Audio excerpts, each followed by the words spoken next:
So లాంగ్చెన్ అంటే ఏంటంటే very simple. మీరు ఈ ఎల్ఎల్ఎం మోడల్స్ కానీ, లేకపోతే ఏదన్నా చాట్ జీపీటీ రిలేటెడ్ థింగ్స్ కానీ, క్లౌడ్ రిలేటెడ్ థింగ్స్ కానీ, ఇవన్నీ చూసినప్పుడు మీకు కొన్ని కొన్ని టర్మ్స్ వింటూ ఉంటారు. అవును. లైక్ మాక్సిమం లిమిట్ రీచ్డ్ అని వస్తుంది కదా! దానికి కాంటెక్స్ట్ విండో అని చెప్పేసి. ఇప్పుడు ఇదే మీరు ఒక అప్లికేషన్‌లో చూడండి.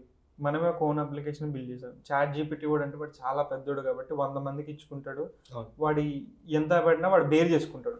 కానీ మనం ఓన్ అప్లికేషన్ చేసుకున్నప్పుడు మీదే ఒక వెబ్‌సైట్ ఉందనుకుందాం. అవును. వెబ్‌సైట్‌లో చాట్ జీపీటీ లాంటిది మీ ఓన్‌గా పెట్టారు. ఇప్పుడేమవుతుందంటే చాట్ జీపీటీ లాంటివి మనం ఓన్‌గా వాడుకున్నప్పుడు వీటికి ఏపీఐ కాల్స్ అంటాం. ఓకే. ఈ కాల్స్ తీసుకున్న ప్రతిసారి వాడు క్వెషన్ అడిగిన దానికి ఆన్సర్ ఇవ్వడానికి కొంత మనీ ఖర్చవుతుంది. హుహు. దాన్నే ఏపీఐ కాస్ట్ అంటాం. ఈ ఓకే. ఏపీఐ కాస్ట్ ఏమవుతుందంటే over the period of time వాడు క్వెషన్స్ అడిగే కొద్దీ పెరుగుతూ వెళ్తుంది. ఓకే. ఒక 100 మంది మీరు రోజు క్వెషన్స్ అడుగుతూ వెళ్లారనుకోండి, మీకు చాలా ఎక్కువైపోతుంది. హ్మ్. సో, దీనికి మనకి ఎంత వరకైతే లిమిట్ పెట్టాలి, ఒక క్వెషన్‌కి ఎంత వరకు జనరేట్ చేయాలి, లేదంటే దాన్ని మానిటర్ చేసుకోవడానికి కానీ, లాంగ్ స్మిత్ అని గాని, ఇవన్నీ కూడా ఏంటంటే ఇదంతా ఒక ఫ్యామిలీ అనమాట. ఓకే. ఓకే. ఈ లాంగ్ చైన్‌తో పాటు లాంగ్ స్మిత్ అని ఇంకా చాలా ఉన్నాయి. ఇవి 4, 5 ఉన్నాయి.